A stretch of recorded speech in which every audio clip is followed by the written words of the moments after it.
Art with Mr. Posey.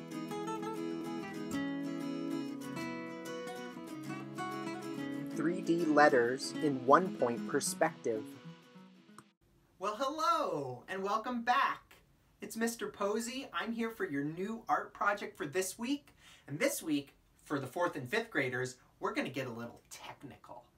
We're going to look at something called perspective drawing. Perspective drawing is a way to use lines to make something look three-dimensional or to make something look like it's going off into the distance. For our 5th graders, you may remember doing a perspective drawing with me last year. We made a street and our buildings receded into the distance to look like they were getting smaller as they got farther away. To start this week, I want to do what we call 1-point perspective using some block letters. For the project this week, you are going to be able to make your name using some block letters. I'll show you how to make some easy block letters. And then we're going to use 1-point perspective to make it look like our letters are all going back into the distance or that they're flying out from a single point. Here's how you can make your 3D letters in 1-point perspective. Let's start first with how to do some block letters. Block letters are like anything else that if you do it enough times, then you can just do it from memory. Like the way I'm making this A here. And I know some kids can just make block letters. So if you're comfortable, just draw your block letters from your memory. A bubble letter looks more like this. It's more rounded shapes. And if we do block letters with the squared edges, they'll work better for this lesson. Here's a way to do a block letter if you're not sure how. Draw the letter first, and then go around it so that your line is always the same distance from the center. I'll do that on the inside of the A here as well. And then I'll take an eraser and erase that center line, and I have my block A. I could do this with a lowercase letter also. If I draw a lowercase a, I would do the same. Go around it, staying an equal distance from that line, and make sure I get the center as well. Going back and erasing that original line. You could even make a very stylish block letter. If I made an A like this, and I followed the same procedure of going around the line, I could make a block letter in any style.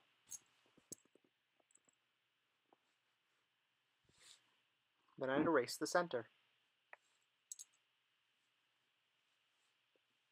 Like I said, I have made blocking the letters enough that I can just go ahead and make them from memory, but use the tricks and tools you have available to make your block letters. You could look them up online too. Now for the perspective. I'm going to make sure my letters are at the top of my paper and evenly spaced out. I'll start by drawing each one lightly, leaving a little space between each letter, and then I'll outline each shape, making sure the corners stay nice and square, staying an equal distance from that line the whole time to create the outline of the shape. And then if there's a center part, I'll create that inside line as well. See how that works? I can erase that original pencil line in the center, and I have a nice block letter P. For the O, same thing. Go around the outside, go around the inside, and erase that line. This works for every letter. Just make sure you keep the ends nice and squared off, and that you stay the same distance from that original pencil line as you go around.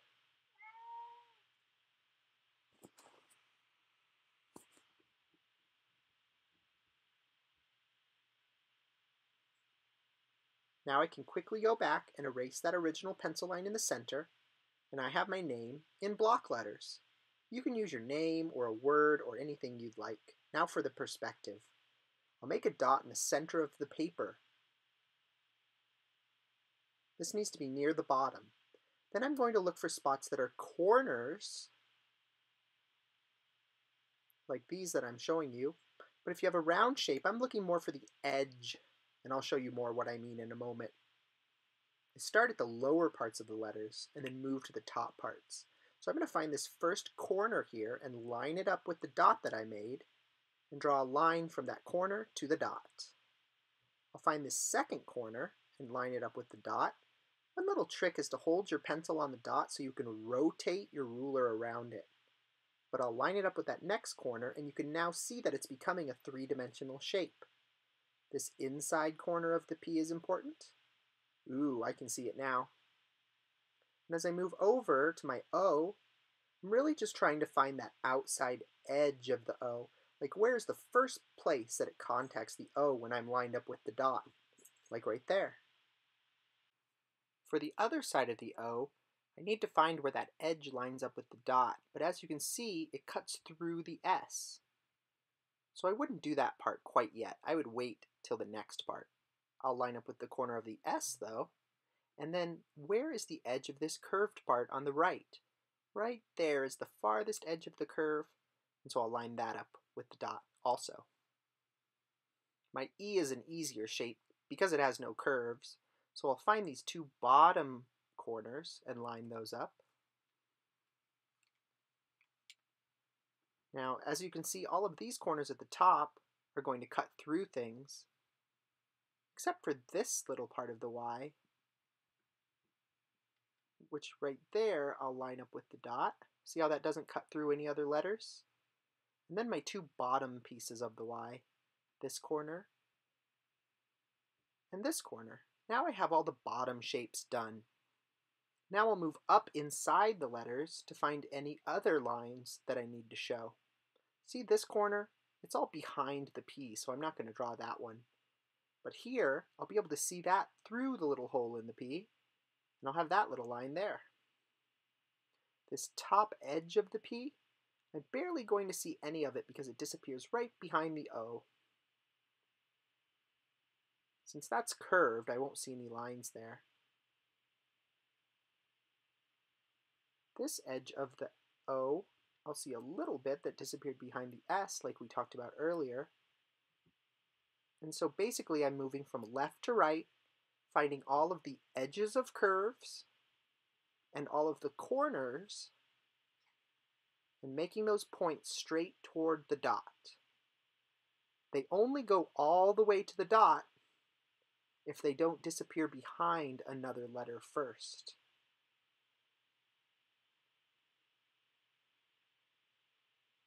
Looking at the pieces of my E, that line only goes a very short distance because it disappears behind the other pieces of the E.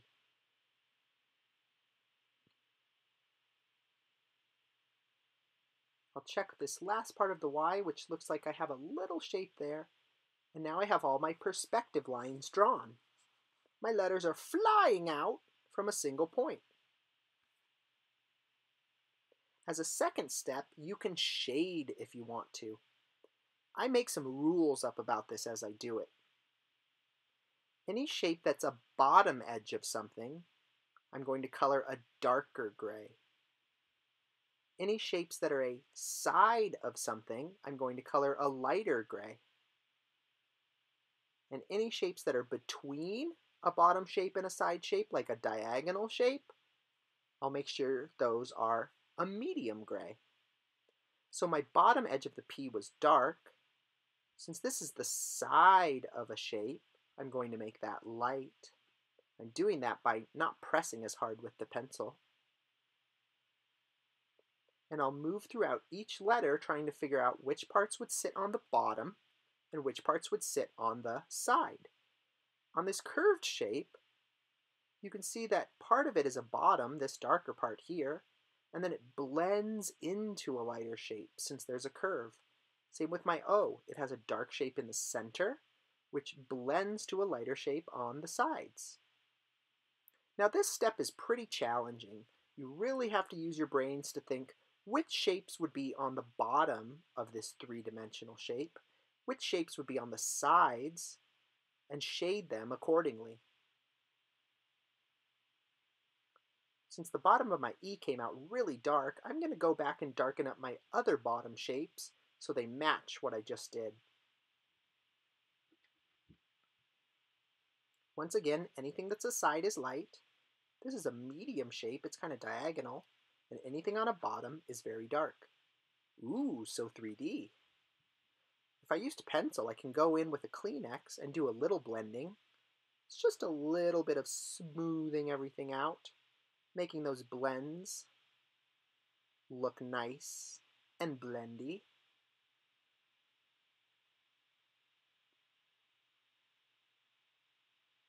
And then whenever I blend pencil, I always go back with an eraser and clean up my edges. I'm cleaning up inside the letters too to get those back to a nice bright white color. Now that it's all cleaned up, I have great shaded 3D letters. Now you can stop at any step here, but since I couldn't see the exact shapes at the bottom anymore, I wanted to go back and go over my lines one more time with a thin Sharpie. There we go. So shaded in 3D. As a final step, you could do some designs inside your letters. I'm just using some Crayola markers and some simple patterns, like stripes, dots, zigzag lines. You can do as many levels of patterns as you like. As you see, I went through with one level, and now I'm working on a second level of patterns. I'll work on this for a little while. And I have my final piece. 3D block letters in 1-point perspective. So I hope you have fun this week doing something a little more technical. Use your ruler, use your brain, and try to make your block letters look 3D like they're coming out of a single point. Later this week on Thursday, I'll post a second part of this video to make a different kind of 3D block letters. I hope you're having a fantastic week. I will talk to you very soon. Go Colts!